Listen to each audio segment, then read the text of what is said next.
Moraï Verabotay, Mishpaha Yekara, nous reprenons notre cours qui sera succinct aujourd'hui étant donné que j'ai été réservé de force pour le nettoyage de la maison déjà un mois avant la venue de Pessah.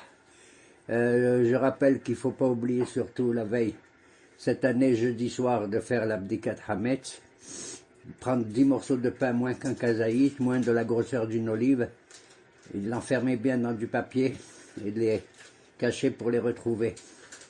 Je conseille éventuellement, s'agissant de brûler le Hametz, qui est le symbole d'un certain nombre de défauts, qui est l'enflure de la personnalité, de sa prestance et tout, qu'il faut également prendre un papier et écrire dessus, qu'il faut brûler le vrai Hametz de notre cœur et de notre esprit, de notre cerveau. Pour ma part, je vais écrire j'arrête d'être nerveux. Dans un autre papier, j'arrête d'être en colère, j'arrête d'être orgueilleux, j'arrête tout ça et je brûle tout ça. Mais je n'écris pas j'arrête d'être constantinois, ça jamais de la vie. Moraï Verabotay, la lecture de la Haggadah doit être centralisée sur la sortie d'Égypte. Une des raisons éventuelles, c'est de dire que sans cette sortie, nous serions encore avadim les paro, esclaves, dans un système culturel et politique qui était absolument dictatorial.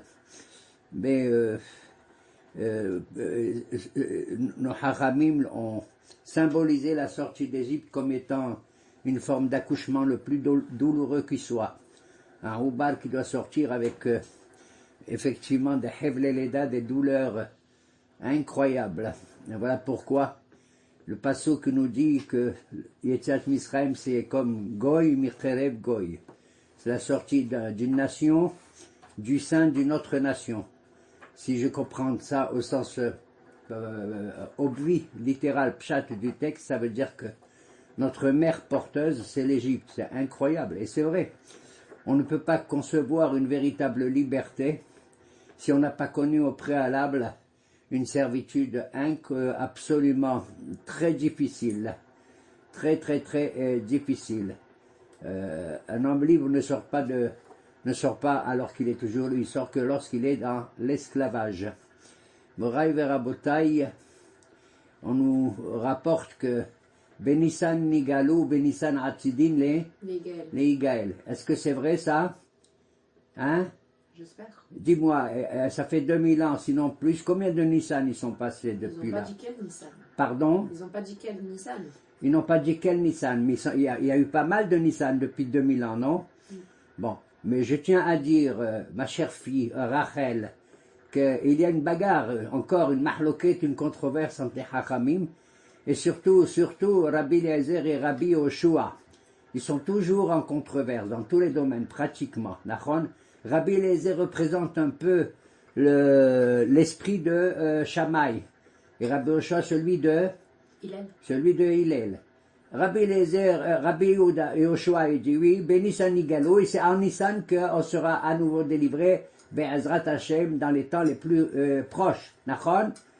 Alors que Rabbi Eliezer, il dit non, pas du tout. Je sais que c'est Benissan Nigalou, je ne peux pas le nier, étant donné qu'on est sorti d'Égypte quand? Au mois de Nissan. Ok? Aval Betishri Atzidin Leigaël. On sera délivré au mois de Tishri. Alors qu'est-ce que je fais moi? Qu'est-ce que je fais? D'autant que cette mahloquette va être encore plus forte lorsqu'on apprend qu'il y a une halakha étrange qui dit un jour un homme il a dit je voudrais être nazir le jour où le Mashiach y viendra. Qu'est-ce que ça veut dire être nazir? Ça veut dire ne pas boire du vin, entre autres. Ne pas se couper les cheveux, ne pas se rendre impur. D'accord? Alors on lui a dit si tu fais un tel neder, un tel vœu, que lorsque le Mashiach y viendra, tu ne boiras pas du vin, tu vas être nazir. Ça veut dire tous les jours de ta vie, tu ne dois pas boire du vin. Ça veut dire que le Mashiach, il peut venir n'importe quand, n'importe quel jour de l'année. N'importe quel jour de l'année. Alors, donc, il y a une mahloquette. Cette décision halachique va à l'encontre et de Rabbi Yoshua et de Rabbi Eliezer. Étant donné que si un nazir parle comme ça veut dire que toute l'année, il peut boire du vin, sauf pendant le mois de Nissan et le mois de le mois de Tishri. Alors, à ce sujet, il rapporte encore un autre Mahamad dans la Gemara, à savoir qu'un beau jour, le même Rabbi Yoshua ben Levi, il a rencontré, tu sais qui? Ils ont l'habitude de rencontrer Eliyahu Nabi. D'accord? D'ailleurs, Eliyahu Nabi, on fait référence de lui quand ce Shabbat, qui est le Shabbat Hagadol, juste Shabbat avant Pesach, d'accord? Où on va lire l'Haftara de qui? De quel prophète? Eliyahu. Non, Malachi. Le prophète Malachi, il a fait 3 chapitres, et certains disent que c'était Mordechai, d'autres disent que c'était Ezra. Et à la fin de l'Haftara, il est écrit Hine anochi sholeach lechem et Eliyahu Hanabi, l'ifne bo yom hagadol hanoah, je vais vous envoyer Eliyahu Hanabi avant le grand jour, bien attendu et redoutable et majestueux. Ve'eshiv levivot al banim, ve'lebenim al avotam. Nachon? C'est ça le pasouk? Tu peux me le lire? J'ai bien lu. אנוכי שולח לכם את אליה הנביא, לפני בוא יום השם הגדול והנורא, והשיב לב אבות על בנים, ולב בנים על אבותם. Et moi, qu'est-ce que j'ai dit? Ve'eshiv levivot al banim, ve'lebenim al avotam. Quand le papa il fait des levivot au banim, les banim, qu'est-ce qu'ils envoient au papa? Des levenim. Nachon? Top. Alors, le Mahamar que dont je voulais parler tout à l'heure, un beau jour, le Bishop Lévi, il rencontre Eliyahu Nabi. Il lui dit, dis-moi, toi tu es au courant, quand est-ce qu'il va venir le Mashiach? Il lui a dit, Hayom. Ah, il a dit Hayom? Où est-ce qu'il est? Il a dit, là, aux portes de Rome, il est en train de panser ses blessures. Il va à la porte de Rome, il voit des gens pleins qui ont des pansements, il les enlève, ça, ils sont guéris. Mais il y en a un, il enlève un pansement, il remet un autre, il enlève, il remet. Et c'est lui le Mashiach. Alors il lui dit, c'est toi le Mashiach? Il a dit oui. Ah, ok. Quand est-ce que tu vas venir? En principe aujourd'hui. Bon, Rabbi Yoshua, il retourne chez lui, et il attend toute la journée. Ashkat, Ahama, Ben Arbaim, il attend. Il voit que le Mashiach, il n'est pas venu. Il retourne voir Eliyahu Nabi, il lui dit, dis-moi, tu m'as dit Hayom qu'il va venir aujourd'hui, il n'est pas venu. Il lui a dit, tu ne me laisses pas terminer le pasouk. J'ai dit, Hayom, im becholo tishmao. Aujourd'hui, si vous écoutez ma voix, c'est-à-dire si on a fait chouv, de là j'apprends que la différence entre Rabbi Yoshua et Rabbi Eliezer, un dit c'est en Nissan qu'on va être délivré, l'autre dit en Tishri. Ça veut dire que pour Rabbi Eliezer, pourquoi il dit Tishri? Pourquoi? Ce chamaïste. Pourquoi?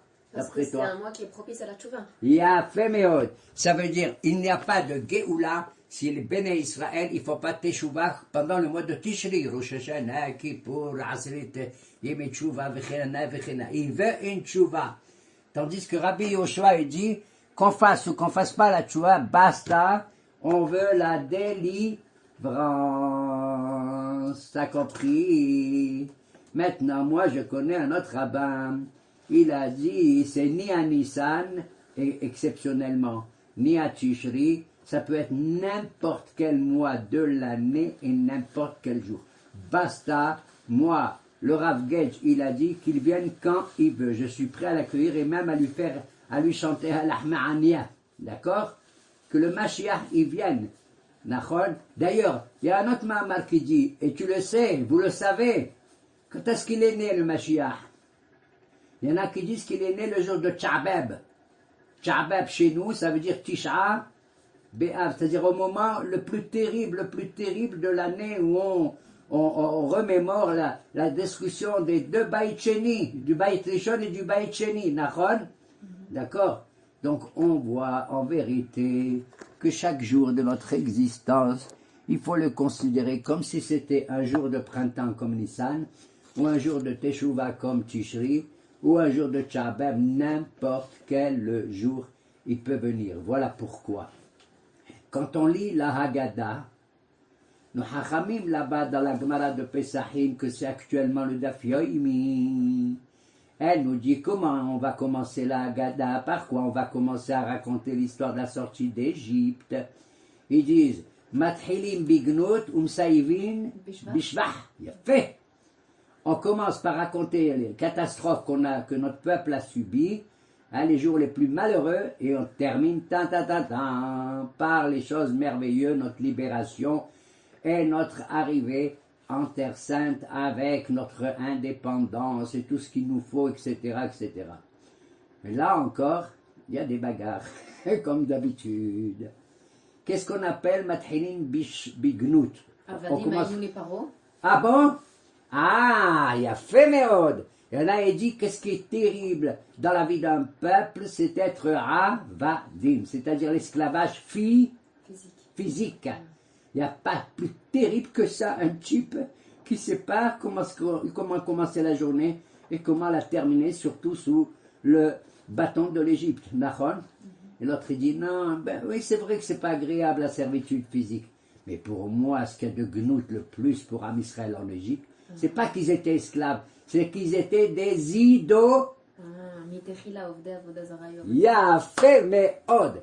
Moi non. Ce qu'il faut dire, c'est l'esclavage spirituel.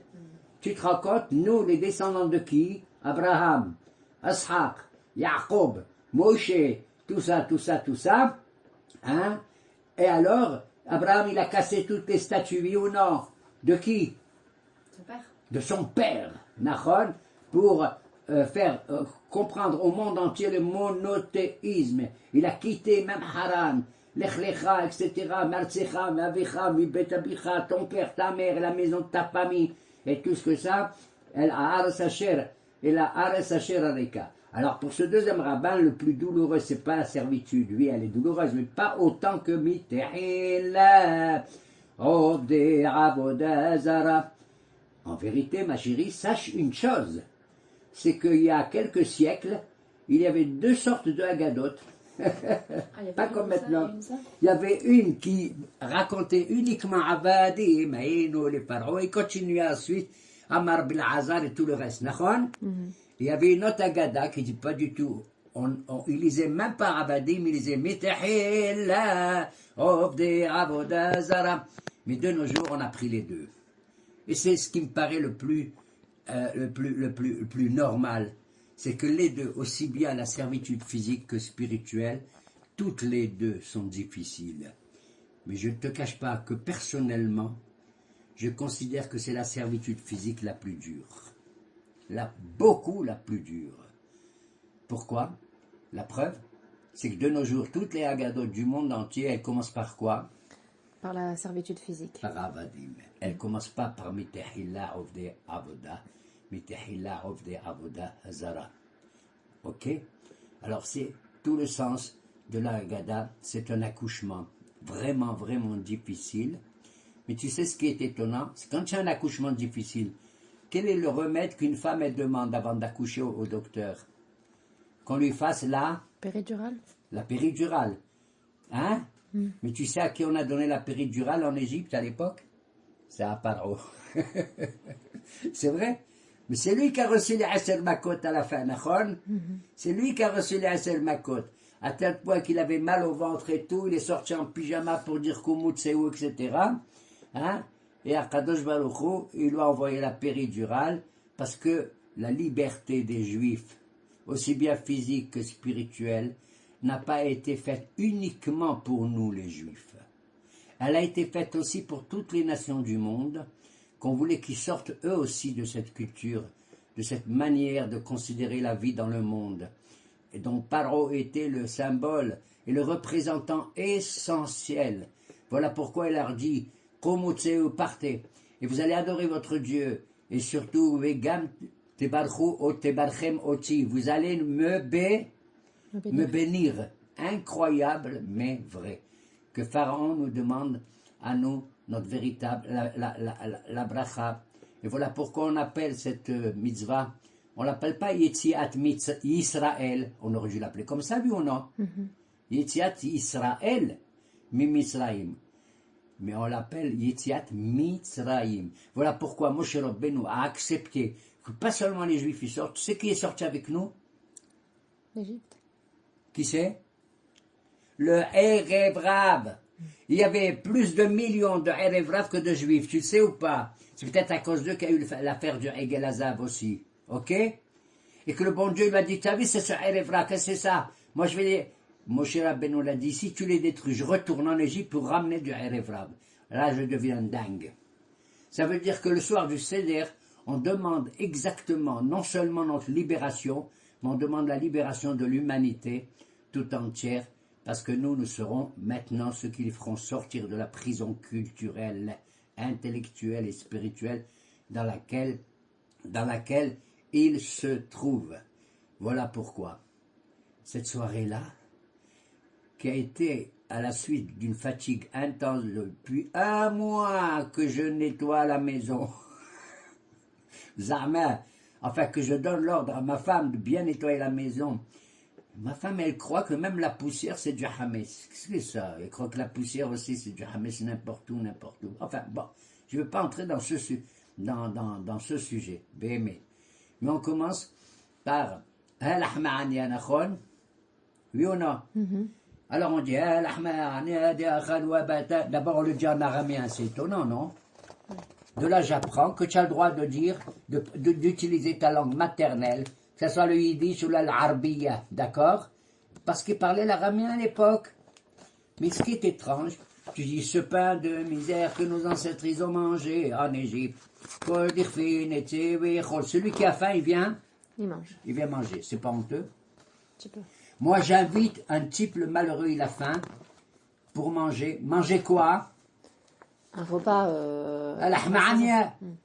Mesdames et messieurs, j'ai rien fait à bouffer, j'ai que du pain de misère. Tu invites quelqu'un à venir manger du pain de misère, toi. Le pauvre, il s'en fout de ton pain de misère. Voilà pourquoi ils ont compris. Parce que je leur ai dit qu'après avoir dit celui qui a faim, il vient manger. Si tu dis ça, ils ont honte de venir. Qu'est-ce que ça veut dire? J'ai faim, je viens manger. C'est pour ça qu'on dit après quoi? Celui qui éprouve le besoin de la compagnie, de l'amitié, il est tout seul et puis il est dans tzorer. Il vient passer avec nous la compagnie. Ce qu'un homme recherche, un pauvre, un guerre, un yatom, une almana, un lévi, un solitaire et tout, c'est pas seulement qu'il vient manger parce qu'il a faim, mais parce qu'il colle des tzrir. Il faut toujours qu'il y ait une compagnie à côté de nous. Je mange l'amitié de l'autre, je partage la fraternité, comme à Purim, Mishloach Manot, et Matanot Leivionim et tout. Tu comprends? Ça c'est l'ahma'aniyah. Voilà. Et donc, cette soirée s'appelle, comment on appelle la soirée du Pessah? La Seder. La nuit du Seder. C'est la nuit qu'on fait le Seder, dis-moi. Moi, c'est le jour que je fais le Seder. Ramim, ils disent pourquoi on fait ça le soir, la nuit. Alors que la plupart des fêtes, c'est quand est-ce qu'on les fait? Elles commencent la nuit, mais l'essentiel, c'est le jour, oui ou non? C'est le jour qu'on fait la Shabbat. C'est le jour qu'on fait Sukkot, etc. Le plus, c'est les jours. Tandis qu'après ça, si on était dans la nuit de l'exil, voilà pourquoi.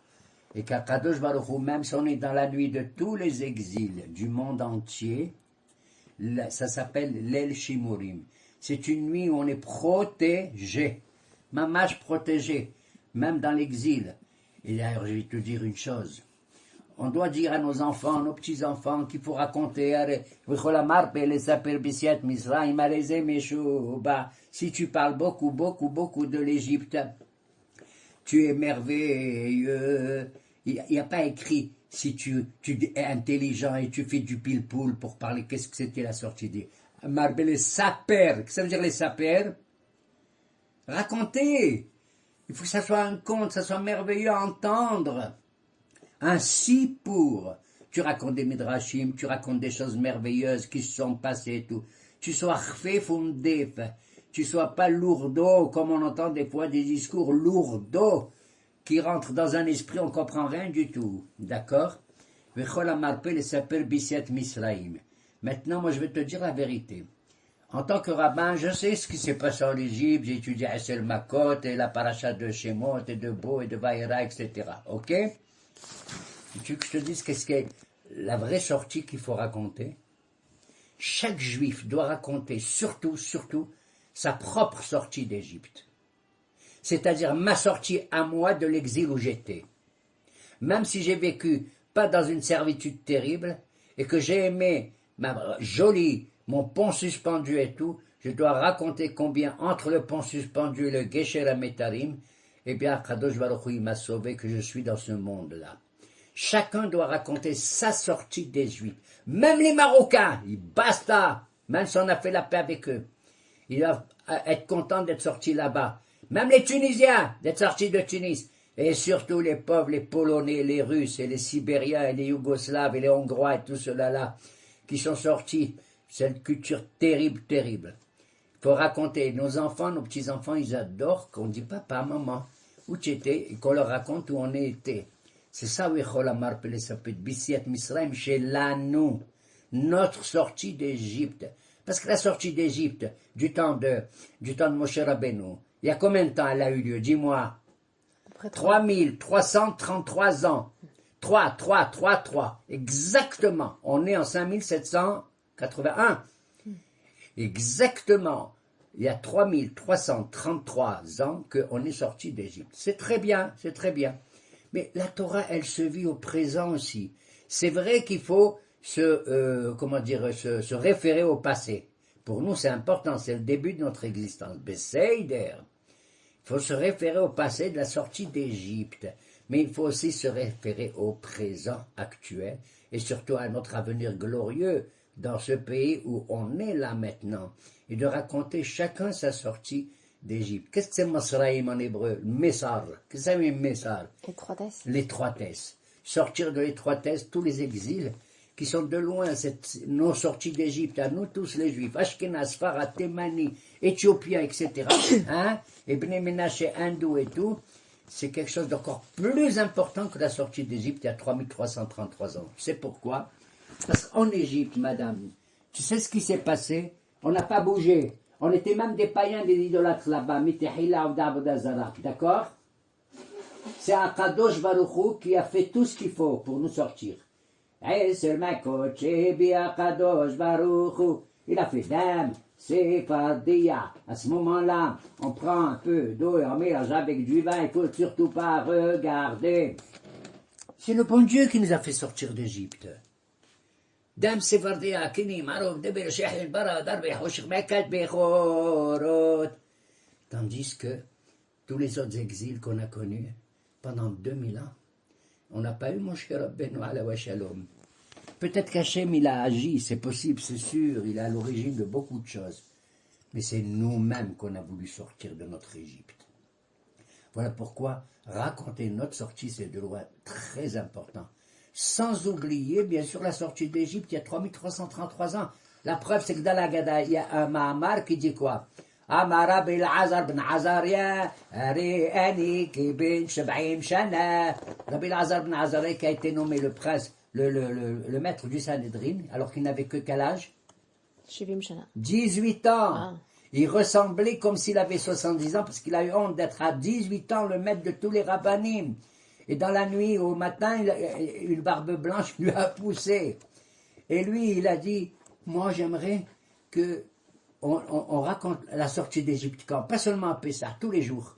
C'est vrai, on le dit tous les jours. Quand? Ben dans le Kriyat Shema, oui ou non? Oui. On le dit aussi même à Shabbat dans le Kiddush, à Sukkot dans le Kiddush. Le Shabbat, on ne dit pas Zechrisit Misraïm, on dit. Il a dit, je ne voudrais pas seulement à Pessah, tous les jours.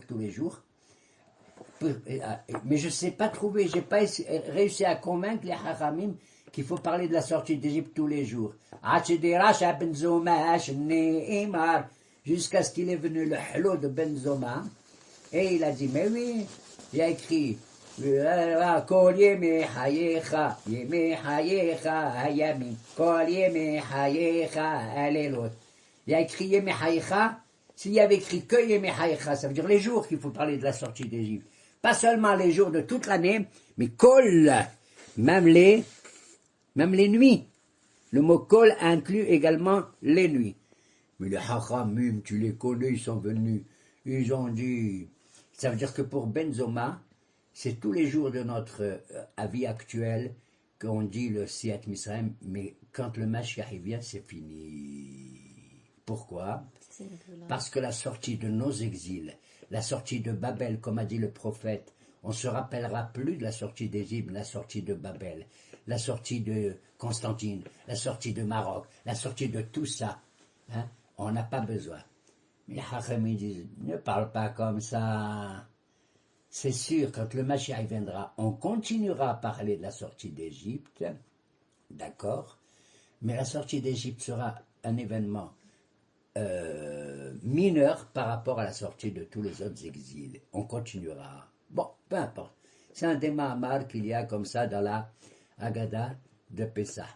D'ailleurs, pourquoi on appelle ça la Seder? Seder de quoi? L'ordre. Il faut faire tout dans l'ordre, oui ou non? C'est besoin de faire dans l'ordre, quoi? Dis-moi, à Rosh Hashanah, je fais dans l'ordre qu'il y a? Il y a pas un Seder. Je peux manger la pomme avec du miel quand je veux. Je peux manger du poisson quand je veux et tout, et dire les petits psukim, d'accord? C'est pas obligé l'ordre. Mais à Pessah, oui. Pourquoi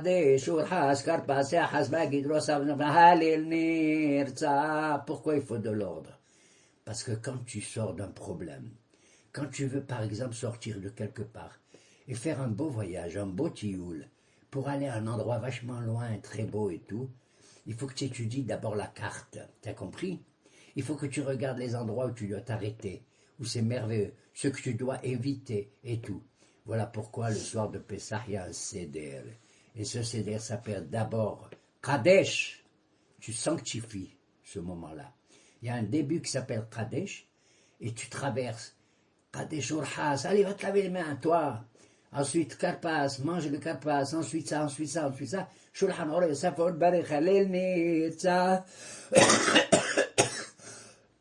Tu dois terminer par le Halel, et Nirtza, ça veut dire Dieu, il a agréé. Nirtza, mais la chose Norotse. Ok? Agréé. Donc c'est un voyage qui passe par différentes, par différentes étapes. Tu comprends? Voilà pourquoi il y a un Seder où on met le 0 à droite, le F à gauche. Le F c'est pour la Hagiga, d'accord? Les matzot, 3 matzot et tout. Alors, on met 3 matzot, pourquoi 3? Parce que Cohen, Lévi et Israël. Et à un certain moment, Kadesh Urhas Karpas, il y a Hatz, ça veut dire on doit casser la matzah. Laquelle? Celle du milieu. Pourquoi je la casse en deux? Pour rappeler le passage des enfants d'Israël dans la mer Rouge. Mais il faut le dire dans ta langue, comme à l'Ahmania. Moi, ma langue à moi, c'est comme ça. Écoute bien. هذا شاق الله البحار على 12 طريق وجازوا ولاد إسرائيل سالمين غالمين. Je traduis. C'est ainsi que l'Éternel a fendu la mer en 12 voies, parce qu'il y avait 12 tribus, et ils sont sortis les enfants d'Israël, sains et saufs, selmin ralmin. Il y en a qui disent bibilou, j'imagine le bibilou, bon, enfin, peu importe, d'accord? Et avant de raconter vraiment Man, Ishtana et tout, on prend le plateau, et c'est ça qui va intriguer les enfants, les tout petits, et on donne aux jeunes filles de porter le plateau et de le soulever au-dessus de la tête de tous les participants. Et on chante. Il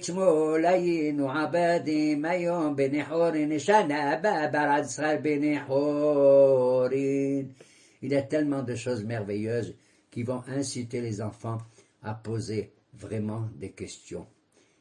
Et nous devons répondre à toutes les questions. Nachon.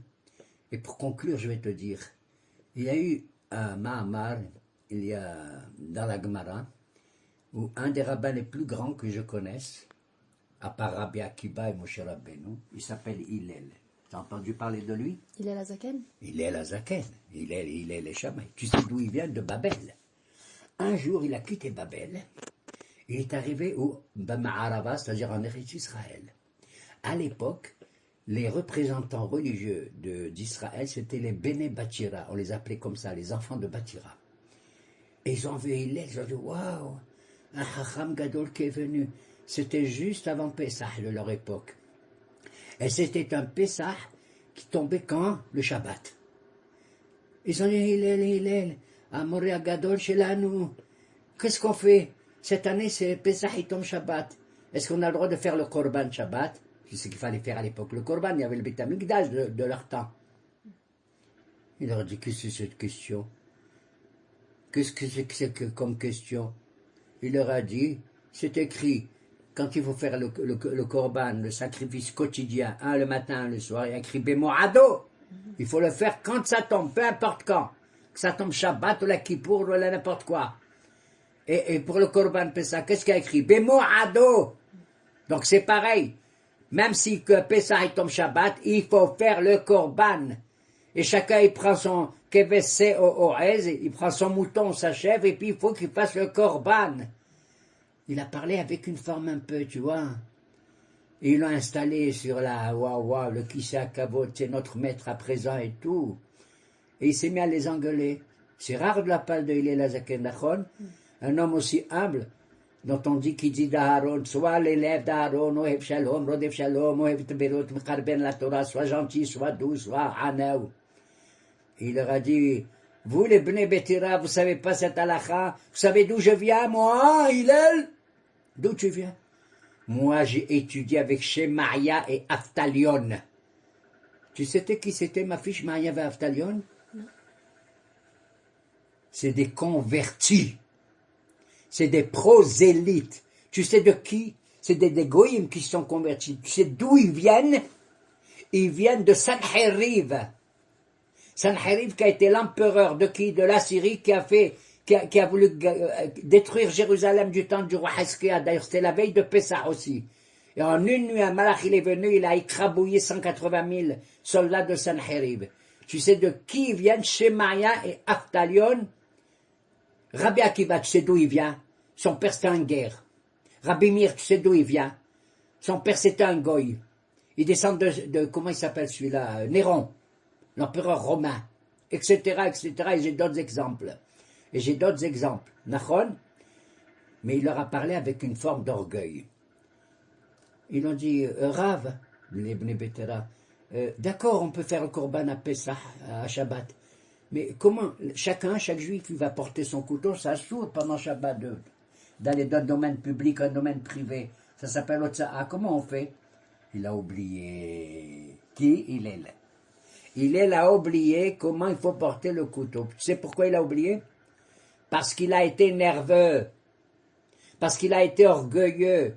Nos Hachamim, ils ont dit, un type qui devient orgueilleux, il oublie ce qu'il doit dire dans le shiur. Alors, je sais même plus ce que je dois dire maintenant, moi aussi. Talmudo Mishtaker. Talmudo. Et il a oublié un truc aussi facile que tout. Il leur a dit, écoutez, pour l'histoire du couteau, regardez ce que le peuple il va faire. Le simple juif, le peuple. Pour Hazeman Ahmad Dabbar, va voir ce que le Am il fait. Et effectivement, ce jour-là, Shabbat, Pessah, les Bnei Betera, ils ont vu chaque juif qui a mis son mouton ou sa chèvre, où ils ont mis le couteau, entre le corne, ou dans le cou, attaché avec la chevelure de l'animal. Tu as compris? Donc ils l'ont pas porté. C'est extraordinaire. Regarde comment une halakha, on s'adresse à qui? Non pas au plus grand des hachamim, mais au peuple. Il faut pas s'énerver. Il faut mettre dans un papier, en brûlant le hametz, j'arrête d'être nerveux, j'arrête d'être ceci, j'arrête d'être cela. Nachon, pour le brûler, maman, c'est le vrai bi'ur hametz. Même Moshe Rabbeinu alav shalom, shaya ana mikol adam al kol pnei adama, l'homme le plus humble. Un jour, il s'est énervé, tu sais quand? Il s'est énervé parce que le bon Dieu lui a dit, Nechom nichmat bene amidianim, mon cher Moïse, je sais que toi, tu as vécu longtemps à Midian, c'est vrai, avec Yitro et tout cela là, hein? Mais maintenant, il faut assurer la vengeance contre Midian qui nous a fait du mal au peuple juif avec Moab, Nachon, du temps de Balak et Bilam. Et il lui a dit, le bon Dieu, Nechom nichmat Israël. Et Moshe est allé voir les Juifs, il leur a dit, le bon Dieu m'a dit, Nechom Nichmat, Akadosh Baruch Hu. Un, il lui dit, c'est la vengeance d'Israël, et le deuxième, il dit, non, c'est la vengeance du bon Dieu. C'est extraordinaire, c'est merveilleux. Ils sont allés, ils ont choisi 1000 soldats de chaque tribu pour faire la guerre à Midian, sous le contrôle de comment il s'appelle, Pinhas. Tu sais, Pinhas était un dur des durs. Ils sont revenus, ils ont ramené avec eux, tu sais quoi, ça a un rapport avec Pessah, avec Agalat Kelim. Ils ont ramené avec eux des marmites, des assiettes, des fourchettes, des couteaux et tout, de Midian. Et Moshe leur dit, qu'est-ce que c'est que ça? Vous avez ramené des choses, c'est très fin et tout, et tout, et tout, et tout. Alors ils ont dit, mais à ce moment-là, tu sais qui c'est qui a pris la parole? Elazar, le fils d'Aaron. La Torah dit, et Elazar a pris la parole, il a dit, ceux qui ont pris des marmites et ceux qui ont pris des kelim, si c'est des kelim qui ont été utilisés avec le feu, avec le chaud, il faut lui faire la gala avec de l'eau chaude. Si c'est des kelim qu'on a utilisés avec le froid, il faut lui faire avec la gala avec du froid, etc., etc. Il a donné donc l'origine de Hagla, Hagat, Kelim, de tout ce qu'on fait nous aujourd'hui à Pessah, qui c'est qui a enseigné, c'est Elazar, d'accord? Avec des Kelim qui viennent de Midian. Ça veut dire que même des trucs tarifs à fond, on peut les cachérir. Incroyable, mais vrai. Tu entends? Même des Kelim comme ça, on peut les cachériser. Et de là, j'apprends pourquoi Elazar, c'est lui qui enseigne la halakha, alors qu'il a à côté de lui. Qui c'est qu'il avait à côté de lui? Il avait Moshe à côté de lui. La Torah dit pas, et Moshe il a dit, bon, maintenant faites Agala, il a oublié la halakha. Pourquoi? Parce qu'il s'est mis en colère. Voilà pourquoi Elazar, le pauvre, il a osé, parce qu'il fallait qu'il dise la halakha. C'est lui qui a enseigné cette fois-ci. Donc on apprend que le soir de Seder, il faut être dans la joie, dans le bonheur, et de faire le shlom bayit, et de parler bien aux enfants. Hein, comme je l'ai dit dans le passouk de Shabbat Hagadol, Ve'eshiv levivot al banim, ve'levenim al avotam. Hakacher ve'sameya à tous les shom'im et les shomrot, surtout les auditrices et les auditeurs, d'où qu'ils viennent de n'importe quel exil. Hak sameach v'kacher, amen.